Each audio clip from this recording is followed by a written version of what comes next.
911 is John. What's the address emergency? Hi, there is an emergency. I found something in my son's closet wrapped in a plastic bag. Okay, what was it? I think it's a human head. It's a what? I think it's a human head. Why do you think it's that? Because it looks like it's all an ear. Is it bloody or does it like anything like that? I just need to come. That's why I had to take a picture and send it to you. What's the address?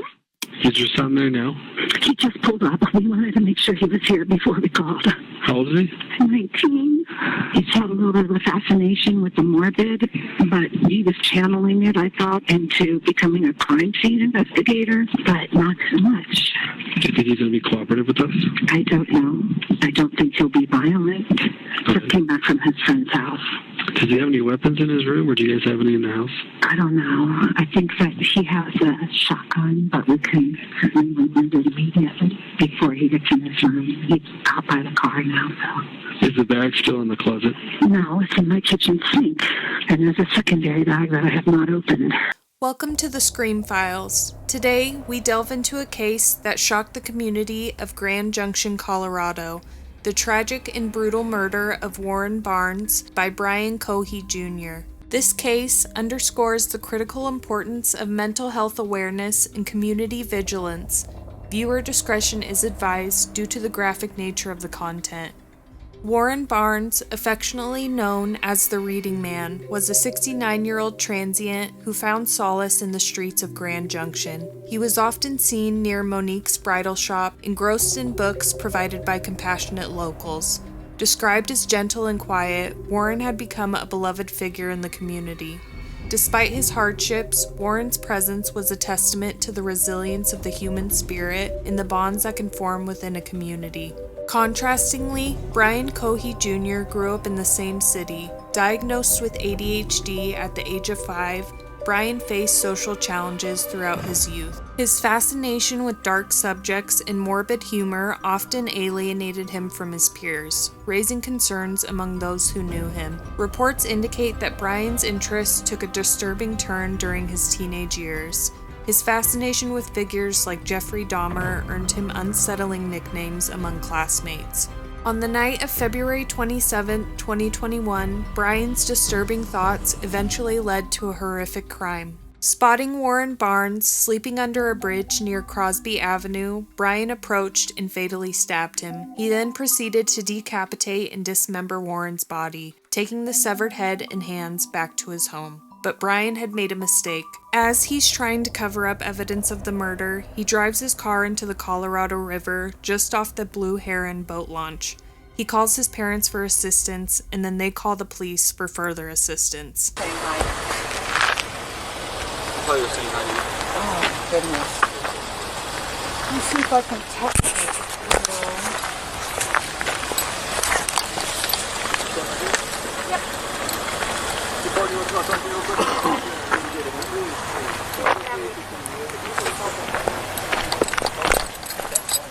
I did not know that. No. How do we call a tow for that? Just that it's... I don't know, because he'd have to get in the friggin' water. Yeah.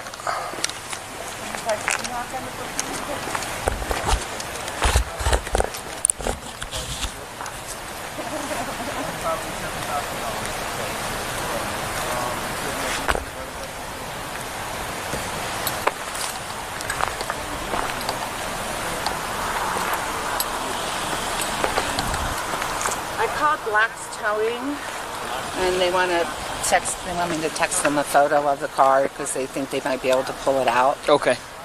So you're already in contact with them? Yeah, but I only have like 10% battery left on my phone, and now he wants me to text him a photo of the car, and I'm like, oh, good Lord. I can take one and text it to him for you if you'd like. Oh, that would be fantastic. Thank you.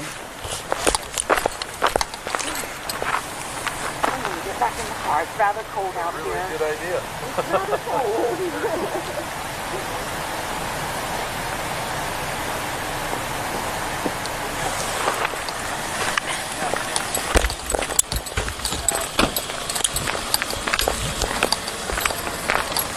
Okay, what phone number do you need that sent to?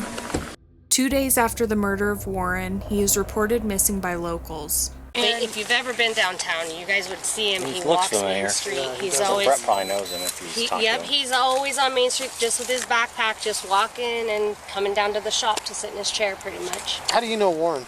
I own Monique's Bridal downtown, and I give him a chair to sit and read his books. Is it And a homeless gentleman? he's not homeless. He stays in a place. He pays for a room every day. He comes back in the shop because we keep his chair inside the shop to deter other people from sitting in it behind my shop. Works for a company that does just like temp agency, and they were the ones that actually contacted me because he's never missed work, and they know that he sits behind my shops. So every morning it's around 6. Yeah. Without fail. Without fail. 7 days a week? Yes. He is there every morning. All by himself? Yeah. He's the nicest guy ever. Rough looking, but he is the nicest guy. And He buys Pall Mall Red 100s every day and a donut. I know he goes to the library a lot as well, because he, like I said, he reads books. Loves to read. so you said, what raised concern with you today to report him missing? Because the place People Ready called to see if I had seen him because he didn't show up for work, and he's never once not shown up for work in the 4 years he's been working for them. So I said no, and that I hadn't seen him since Saturday. I don't know, I just have a really bad feeling because it's unlike him. And that's the weird thing is I said, I'll see you tomorrow. He said, I'll be here, I'll see you tomorrow. And then I didn't even think about it when he wasn't there, really. Does he ever have anybody sit and read with him or No. next to him? Does he mention talking to anybody? No, he doesn't associate with a lot of the like transits because he's not like them. He's very intelligent. Like I don't know why he's homeless. I never really got into like why he chose, I'm sure you asked him. Did he ever talk about his family or where he came from? So he has, I believe, at least one child, but they don't talk. Okay. And he said that they talk maybe once every 3 or 4 years on a holiday, but that he hasn't spoken to So he them, probably didn't go for a visit. No. He wouldn't have, and if he was, he would have told the People Ready place he wasn't going to be there for work. He was very all about having that so he could afford his place to stay. Simultaneously, Brian's parents are piecing together that their son has some disturbing items in his car and bedroom. So I'm like, okay, I get this car started for Brian. He's got to work. So right away, I popped the hood, unhooked the battery because it was dead, tried to charge the battery. I started going through the car, vacuuming out all the water. Right. Did as much as I could Saturday. Went back out there this morning just to continue. And I opened the glove box, and there was a knife in the glove box, underwater. Okay. The glove box is full of water. Very large knife. Okay. And then, as I go around the passenger door, I open the passenger door, and there's a wallet in between this door and the gun or whatever. Okay. And I open up, that's not Brian's wallet. It's frozen solid. I'm like, oh my God, that's not Brian's wallet. So I take him aside, and I was like, hey, this is a weird call, but I've got a wallet here with so-and-so's name, and I'm hoping he works for you all, or you subbed him out or whatever. Oh, yeah, my Warren, we've been missing him. Yes, he didn't show up today.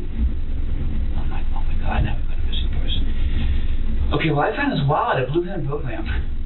So here's my name, here's all my information. If you get a hold of him, tell him I've got his wallet here at my house.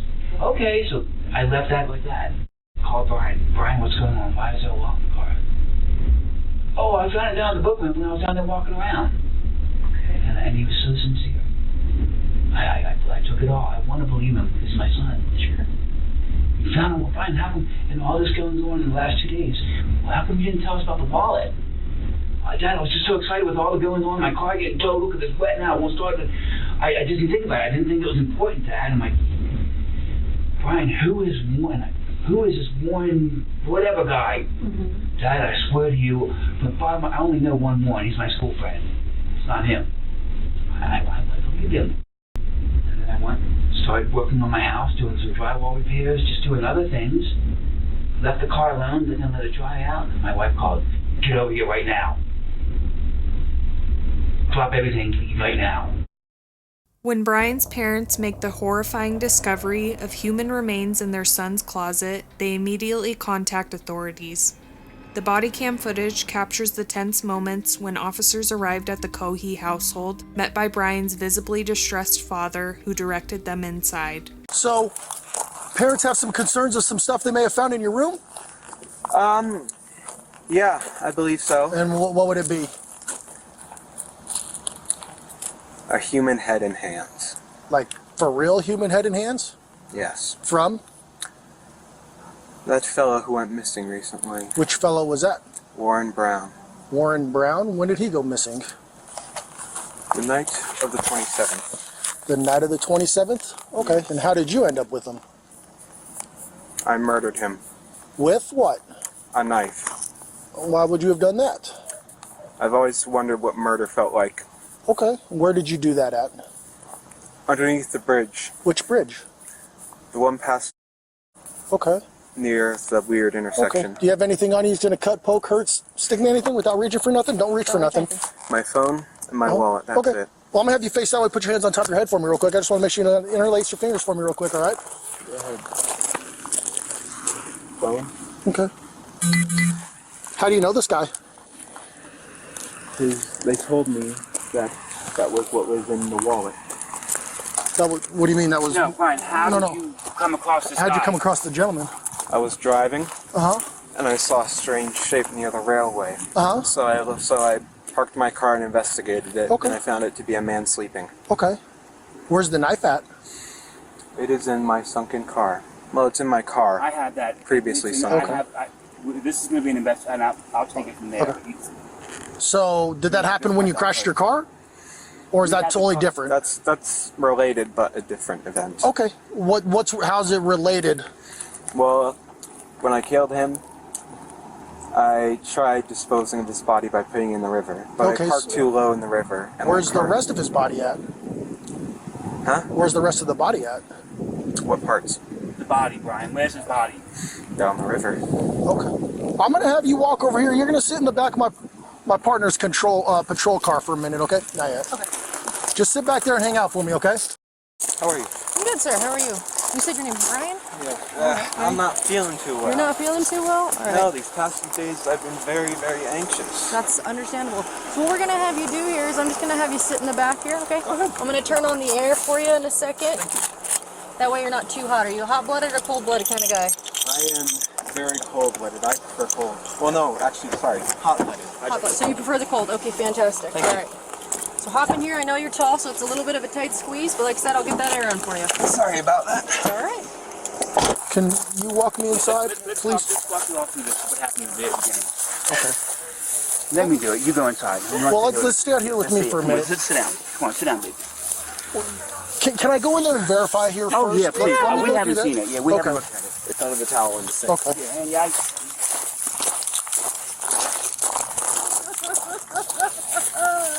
Stay with your mother. Give her a... Just make sure that guy goes in the car first. I can stay here. You can go in the sink, right? Well, The sink's okay. right there. No, you can House is empty. Okay.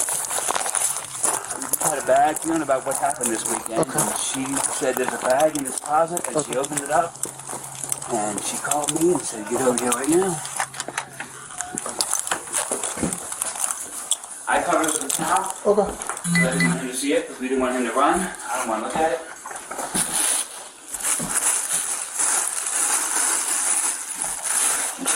Yep. 22, 42, you clear for a call? Got my water. All right, I'm giving you a call. Let me know when we want to start. Yeah, let me get this figured out.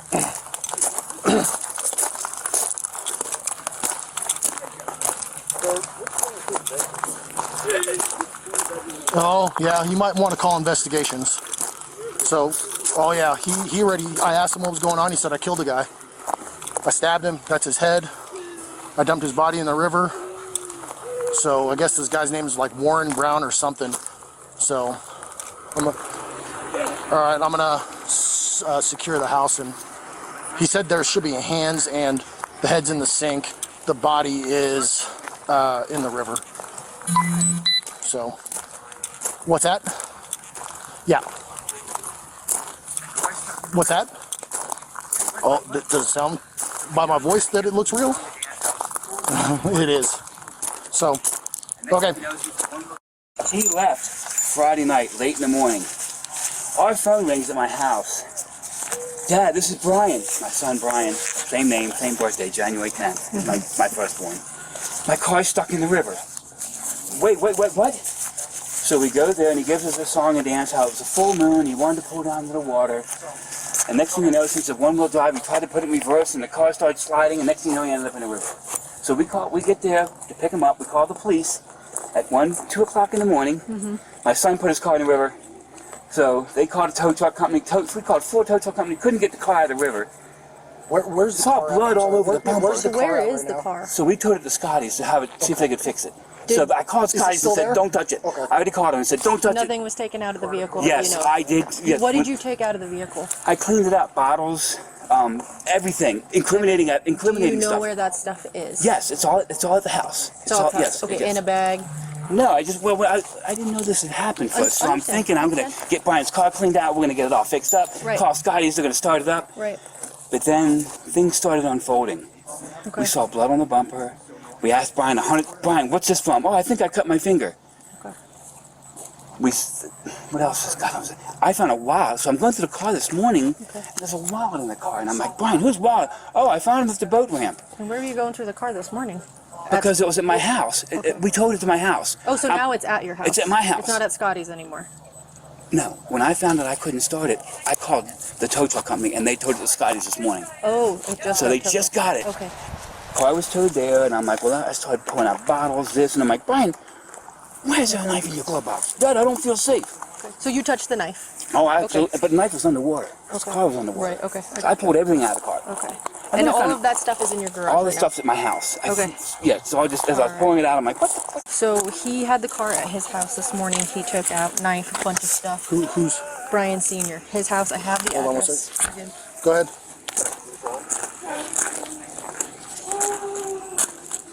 I copy. So I told him we'd hang tight until investigations came, and then he can take them there where all the items are. Go ahead.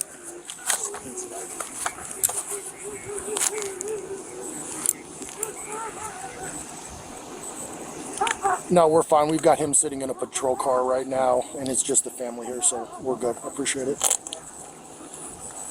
Okay, so where's everything else? 5.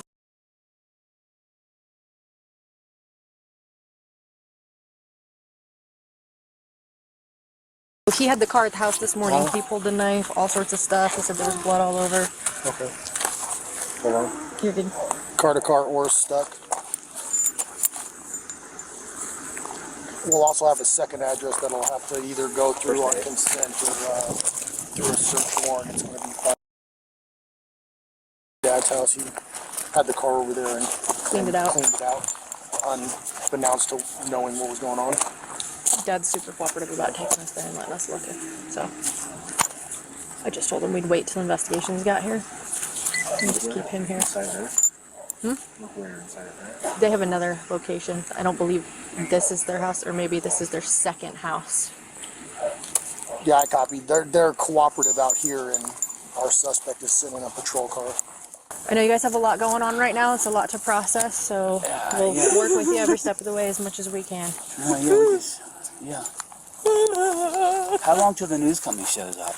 We're gonna try to keep that a while, so we're hoping. We need to get clearance so we can get out of Dodge. Yeah, because I don't want to. We can't have news in front of me. I run the life jacket program here in town. Okay. Biggest thing is our investigation unit. Oh, absolutely, here and talk to you guys. And absolutely, then, sure. Like I said, even if news shows up, we're not gonna let them down here. Thank you. So okay. Just focus on let them up there either. They'll be able kinda to see stuff from up there too. Well, nobody else should know about this right now. Yeah. Okay. Good. Okay. So, and again, be careful who you guys talk to, who you tell anything. Nobody. You haven't told anybody. Nobody knows. Nobody knows but you. Perfect. Same goes for you. Yeah. Yes. Are you family? My son. Yeah. Second brother. Second son. Okay. And your name? Nice to meet you. Sorry, we're meeting this way. No, Oh my God! I can't believe it. It's not me in that car, you know. I can't believe it. Oh. Got it. Oh my God! It's kind of a time to not really know what to do. So. I don't know what happened. At random too. Why? I don't get it. Don't have any answer. How old is Brian? 19. He's 19. He's 19. 11002. Mom, 19. what's your name? My name's Terry. Terry? Okay. Are you okay? Do you need anything medical? Well, we're waiting on a call from my doctor. Okay. Okay. All right. So hang tight right here. I got to chat with my partners again, okay? Brian, when would you say this? What night did this happen? No, Friday late Saturday morning. This Saturday? 1 o'clock, yes. Okay. 1 o'clock in the morning. Stop. Just this Saturday. At 1 in the morning. For what, the car crash? Yeah, the whole incident. All right, Brian. I've got one mail on board. We're en route to the office. What time is it? It is 2:32.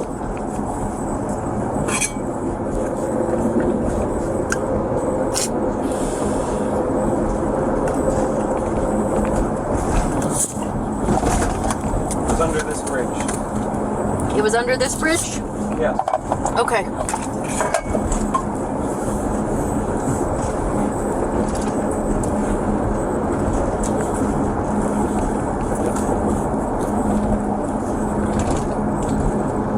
Like right there under the bridge? Or? This side of the bridge. And behind one of these support pillars. Okay. Stuck with.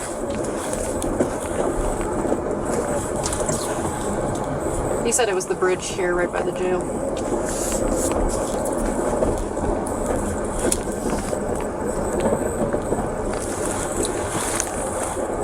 From what he's saying, it sounds like overpass, but we'll clarify.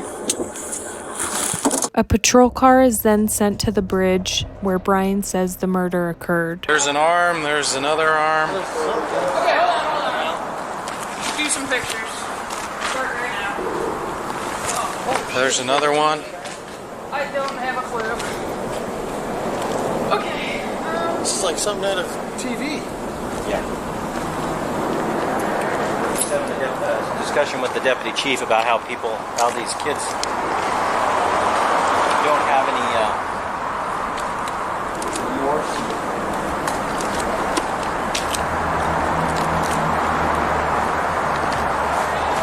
Right here's a leg. Well, it could be the upper arm or a leg. Well, there's 3. There, and there. Pieces down there. I mean, A patrol guide to yellow tape it and then hold it, because the potential is that there's a secondary by the boat launch. Yeah, I would think so. well, we 'cause can if run you out wanna there go, and look at that, and then if you guys, we can just ask for a. I'm switching to primary, hold on. But if we can get the lab out here, that would be the best thing. Yeah, get forensics out here. Yeah. Probably check that other camp up there.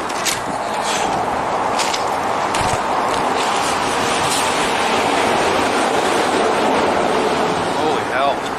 Yeah.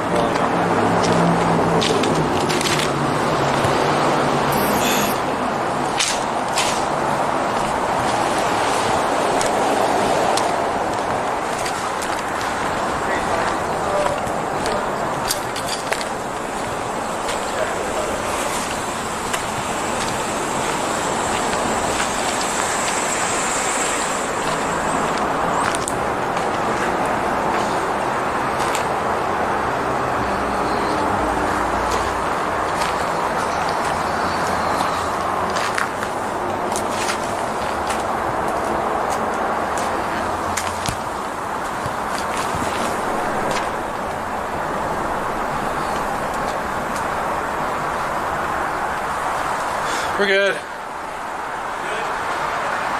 Yeah.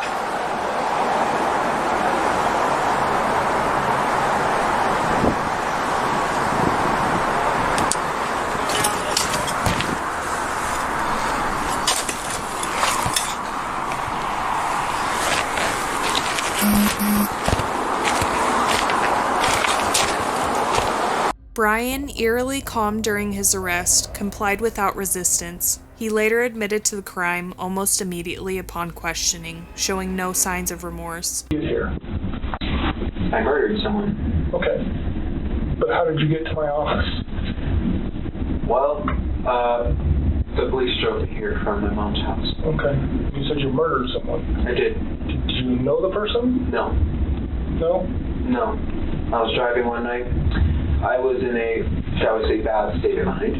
Okay. I saw a strange shape by the railway tracks, so I investigated, and it revealed to be a homeless person sleeping. Well, I presumed homeless, because he was there. Okay. So, I stabbed him to death. Okay. Then decapitated his head and hands and arms. Okay. I then took the head and put it in my car trunk along with the hands in bags, plastic Ziploc bags. I took it back to my house, cleaned off the knife, tried to hide the head and hands, removed the trash in my car that was stained in blood, and then I tried sleeping. However, I was quite stupid, shall we say, because I decided that's too much evidence. The body needs to be dumped in the river. So I took the body in the trunk, drove it to the Blue Heron drop-off point, and unsuccessfully dumped the body as I parked too low down the ramp. The ramp is mud and dirt, so unless you have four-wheel drive, you're not getting out. And I was unable to get out, and my car flooded. I killed him just after 11, February 27th, 2021, and then I dumped the body. I tried to dump the body. I'm trying to remember the time exactly. It was 1 a.m. Okay. And yeah. So that sounds fascinating. What do you want to know? To start back at the beginning and go slow and tell me as many details as you can remember. So, because I mean, I'm already going to jail for this 15 years probably. I have no idea. Because we're at the beginning. It's murder. I mean, I'm going to jail for 20 probably, but so I figured, I fight it. Okay. So what's important to me is to learn as much about you and what you did as I can. Well, as many details as you can give me, the better. I drive a 2007 Ford 500. Okay.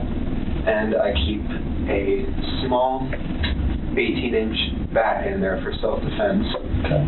And a large kitchen knife in the glove box, both for self-defense, because I don't really trust anyone, or really any part of this town, so that's why I have both. And, let's see, yeah, it was the night of February 27th. It was a full moon, and I figured I can see so well, why not drive out? And I am in a bad state of mind at that time. I have major depressive disorder, so I am not thinking, I shall say, positively. Okay.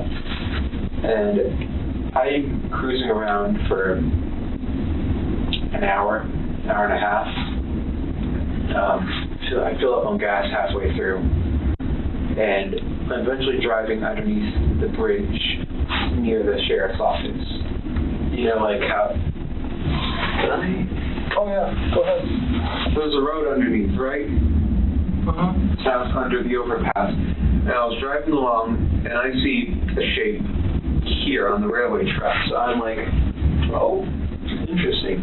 So I go up, and as I'm looking, I see a large thing wrapped in a canvas. Okay. And that's a homeless person.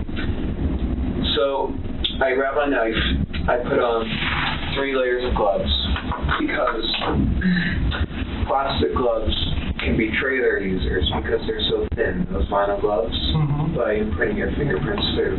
So I put on 3 on one hand.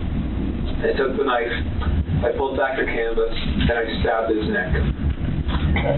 He was panicking at first. In his old man voice, he was in his 50s. I know why I call him an old man. He was saying, "What are you doing? What are you doing? Why? Ah!" And I just kept on stabbing his neck. I was Is it okay if I do a demonstration? Oh, yeah. This is him. I was strapped on top of him like this. Okay. And he couldn't fight back. It was actually surprisingly easy. I was barely breaking a sweat. I thought, oh, this guy, he's going to be tough. But no, it was actually surprisingly easy. And during the time, I was growling and making animalistic noises. Why were you doing that? I suppose it was a frenzy. Okay. I was so excited, so rushed up on adrenaline and everything. I was just, woo-hoo! And I paused, and he said, "Why are you doing this?" And I said, "I've been wanting to do this for a long time, murder someone." And then I continued. The whole ordeal lasted about a minute and a half. Okay. And I stabbed. And when I was finished stabbing him, he took out his last breath, a grunt, and his head was halfway cut off in stabs. All the while, no, actually, after I killed him, I just couldn't stop saying, "Stinky, dirty, dirty, stinky, stinky." It wasn't. I wasn't smelling anything, but... And why were you saying that? I don't know. Okay. And, But you remember doing it, so... Yeah. I suppose it was just me speaking out my mind at that moment. It was a pouring out of the mind. Were you worried about, I mean, this looks like it's pretty close to the road and stuff, somebody seeing you or catching you? It was 11 p.m., so not many were driving by. Well, it was behind the pillar. So, like, here's the road. It was here. So people would only see a brief thing here and here. So were you worried about them seeing you? I was worried about one of them stopping. But what did you think could happen if somebody... Well, if they looked, well, it was quite dark under there, so they wouldn't have seen the guy unless they looked. They would have seen me holding a bloody 12-inch knife, wearing gloves, and wearing a mask to conceal my identity, a face mask. Okay. So you weren't doing it for COVID, you were doing it to hide your face? Partially. Social distancing. Right. Yeah, but no one stopped. And I'm just like, proves the bystander effect. Then I left his body there. And then I took the head, put it in a leftover pizza box from the dinner a few nights ago. And then I took the hands, put them in the back, drove home, hid the hands and head in my room, cleaned the knife, threw away the garbage with the blood on it, and then put the blood stained, wasn't stained, it had splatters on it. I put it in the dish, in the washing machine. What did you put in there? I put the outfit I murdered him in a washing. Yeah, I was wearing. Okay. In a washing machine, put it on high speed so it would effectively remove the blood. Washed it twice. And then I tried going to sleep, but I was worried that because there was a hole in my gloves right here, I was worried that they would be able to obtain a partial print. Mm-hmm. So I figured, why not go all the way? I drove back in a different outfit, picked up his body, surprisingly heavy, put it in my trunk, and drove to the Blue Heron drop-off station. Okay. I parked, so it's like this, right? So let's say this is the ground. The ramp is quite steep, and you need to have four-wheel drive to pull out of it. Okay. And my car didn't. I thought, so I pull in, I thought that I could drive out. Because I put it in reverse, A, so that it's easier to pull the body out, and B, because the back tires would provide propulsion to push up. Right. And I open the trunk, I take his body out, I put it in the water, and because I don't want fingerprints on a body, so I just try moving it with my shoes. That works successfully. He goes out some part in the river and floats off. Okay. God knows where he is now. And you talked about you were just kind of in a bad space that night. It was, yes. Okay. Why were you in a bad space? I didn't take my medicine, and plus for years I was wondering what murder would feel like, because like Ted Bundy and the Zodiac, they all say murder is the best feeling in the world. So I'm like, I'm going to try that. Okay. So for some time I had been wondering when it would happen. I always knew I would be in this building, whether it was as a criminal or a police officer. Okay. Because I was planning to go in the military, go into forensics. Okay. All right. And how long do you really, honestly think you've been thinking about really at some point you wanted to know what murder felt like? A year. Okay. All right. And you said you've read books? I read books. I have a book on forensics. Okay. Did you read the Ted Bundy book? No, I have not read the Ted Bundy book. Okay. I probably have seen excerpts. Have you seen little comments from it or things like that? I'm not sure what book you're talking about. The one you mentioned, the whole stuff about Ted Bundy. A lot has been written. No, it was on the internet. Yeah. Okay. All right. And Pete has studied him too. So. Crazy. You seem more like Ed, who had... Ed Gein? No, Ed in California. Big Ed. Ed Kemper. Yeah. Studied him? You remind me of Ed Kemper. I know of him. He was a Goliath. He was 6'9", 300 pounds. So can I ask you a question? Almost all those people did this for some sort of, whether they had sex with the body or it was some sexual gratification in their mind? Criminology, there's different types of... I'm not a serial killer by no means. But with serial killers, there's different types of them. There's organized, disorganized, visionary, missionary. I'm just wondering what gets you excited about doing it? Well, I'm not really sexually attracted to it. Okay. I was just asking. It was just curiosity, more or less. And you said you studied criminology and forensics and all that? Not college study or school study. It's like a passing interest. I understand. But what were you worried about, like leaving evidence behind or being caught? Totally. So tell me about that and what you did then. Well, I was figuring the police don't. This is not to be taken offense, but police, they don't seem to care as much about high-risk individuals, homeless people, prostitutes, etc. So I was deliberately looking for someone who lived that type of life. Okay. And I found a homeless person, and the original goal was just leave him there.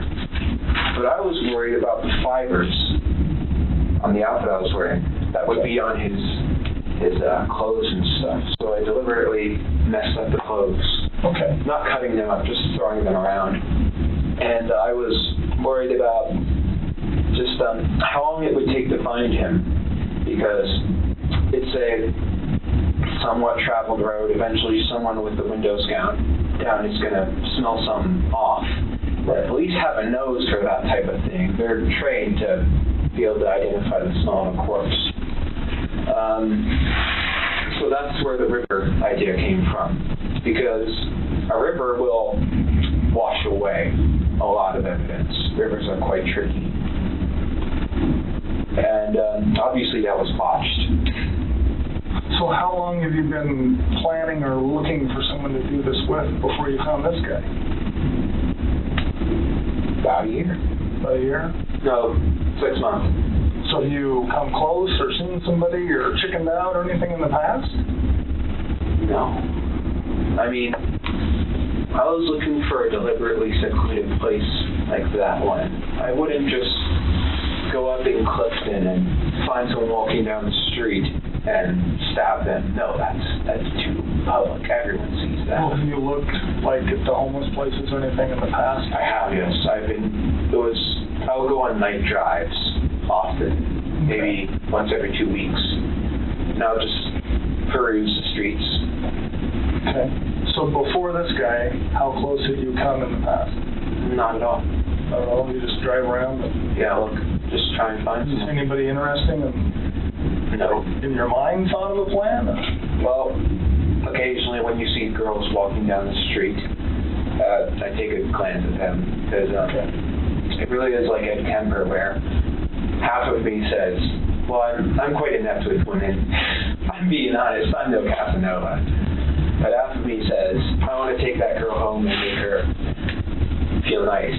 And the other half of me, it's just like what Ed said, is I want to see what her head looks like on a stick. And so occasionally when I'm driving down the road, if I see someone that catches my eye, I'll just like...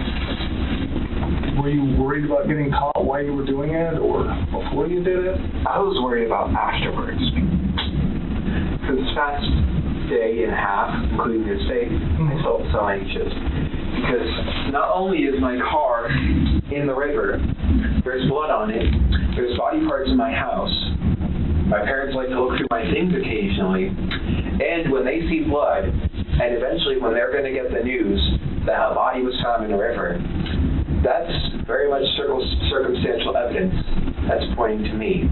So I was very much anxious these past days that I was eventually going to get caught. Okay. What did you think would happen if you got caught? Well, I figured my mother would have confronted me about it, but no, she didn't even say it until the police arrived.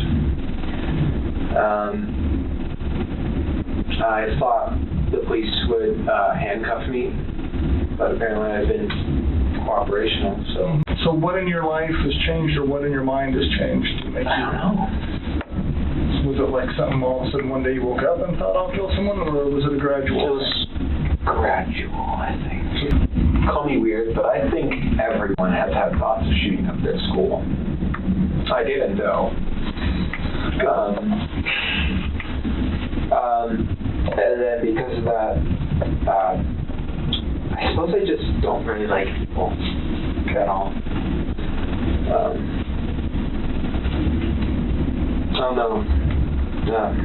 So thoughts of shooting to school to today, what has happened? Well, last year my parents found a kit I had been assembling. It had hammers, shovels, knives,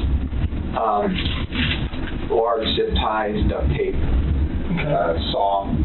That was meant for hurting people. They found it though, and they were ready to call the police until I had convinced them it was via other methods, for other things. Like, and it was an ultimatum where if I didn't throw it away, all that, they would call the police, and then I would have been arrested on charges of conspiracy. If you had not been caught by your folks, what do you think you would have done next? With the kid? I don't know. No. Let's talk about like today. If you would have been able to get rid of the head, and your folks did not find it. Well, it depends. Okay. Would you guys have been able to solve it if the body was found in the river, the head and hands were missing, and there were no fingerprints or DNA? Well, we'd like to think so, but who knows? Right, who knows? We'd love to think so, but so let's say we didn't solve it. What happens next? Then what would you have thought of to do next? Well, I thought I would have been very careful, because I would have been worried at any moment this could become a cold case, and then it could be solved later on down the line. So I probably would have done it again, because that was just to see what it felt like. And if I had gotten away with it, I would have just kept the secret to the grave.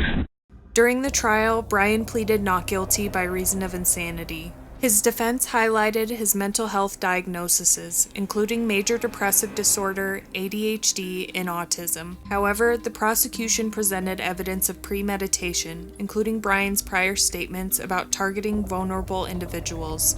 The interrogation footage was a pivotal piece of evidence in court. It dismantled any argument that Brian acted in a state of insanity, as he displayed clear reasoning and understanding of his actions. It also demonstrated how dangerous he had become, reinforcing the necessity of his life sentence without parole. After deliberation, the jury found Brian guilty of first-degree murder and evidence tampering. He was sentenced to life imprisonment without the possibility of parole, plus an additional 13.5 years for the tampering charges. In the aftermath, the community rallied to honor Warren's memory. A metal statue replicating the chair he often sat in now stands as a poignant reminder of his presence and the impact he had on those around him. This case serves as a stark reminder of the importance of mental health awareness and the need for community support systems. It also highlights the vulnerabilities faced by homeless individuals and the critical role society plays in protecting its most defenseless members.